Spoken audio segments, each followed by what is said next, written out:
জম্মু ও কাশ্মীরের পেহেলগামে সাম্প্রতিক সন্ত্রাসী হামলার পর ভারত ও পাকিস্তানের মধ্যে উত্তেজনা এখন চরমে। সেই উত্তেজনায় বাড়ছে সামরিক সংঘাতের আশঙ্কাও। এরই মধ্যে যুক্তরাষ্ট্র সহ বিশ্বের বিভিন্ন দেশ উত্তেজনা নিরসন সহ সংকট সমাধানের আহ্বান জানিয়েছে। তবে বিভিন্ন গণমাধ্যমের প্রতিবেদনে বলা হয়েছে, ভারত এখন মূলত শান্তি আলোচনার জন্য নয়, বরং পাকিস্তানে হামলা করার জন্য প্রস্তুতি নিচ্ছে। আরও জানাচ্ছেন ঋতু সাহা। পেহেলগামে সন্ত্রাসী হামলার ঘটনায় পাকিস্তানের সাথে ভয়াবহ তিক্ততা শুরু হয়েছে ভারতের। সময়ের সাথে দুই দেশের পাল্টাপাল্টি পদক্ষেপ সামরিক সংঘাতে রূপ নিচ্ছে। এদিকে সংকট নিরসনে বিশ্বের বিভিন্ন দেশ দুই পক্ষকে আহ্বান জানালেও নয়াদিল্লি ইসলামাবাদের বিরুদ্ধে সামরিক পদক্ষেপের প্রস্তুতি নিচ্ছে। একনল হ্যান্ড ওয়াশ 100% প্যারাবেন ফ্রি, তাই নিরাপদ হাতের জন্য আস্থা রাখুন একনলে। তীব্র উত্তেজনার মধ্যেই ফ্রান্সের সাথে বৃহত্তম প্রতিরক্ষা চুক্তি সম্পন্ন করেছে ভারত। সোমবার এই দুই দেশের মধ্যে 63,000 কোটি রুপি অর্থমূল্যের চুক্তি হয়েছে।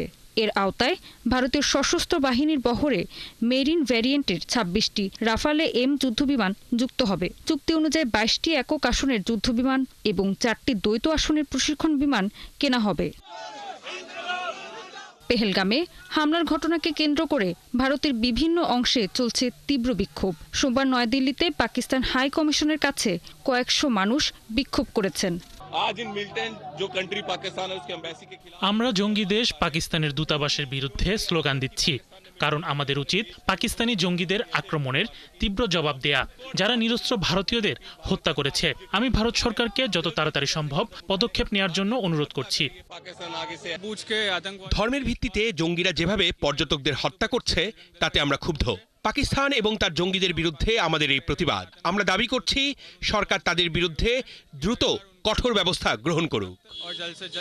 পেহেলগামে হামলার পর ভারতের প্রধানমন্ত্রী নরেন্দ্র মোদী বিশ্বের বিভিন্ন দেশের বেশ কয়েকজন নেতার সাথে ফোনে কথা বলেছেন। পাশাপাশি দেশটির পররাষ্ট্র মন্ত্রণালয় দিল্লিতে শতাধিক কূটনৈতিক মিশনের কর্মকর্তাদের সাথে নিয়মিত আলোচনা চালাচ্ছে। সম্প্রতি সংবাদ মাধ্যম নিউ ইয়র্ক টাইমসের এক প্রতিবেদনে বলা হয়েছে, নরেন্দ্র মোদীর এ প্রচেষ্টা মূলত শান্তি আনার জন্য নয়, বরং সামরিক প্রতিক্রিয়া ক্ষেত্র প্রস্তুতের অংশ। ঋতু সাহা, ৭১।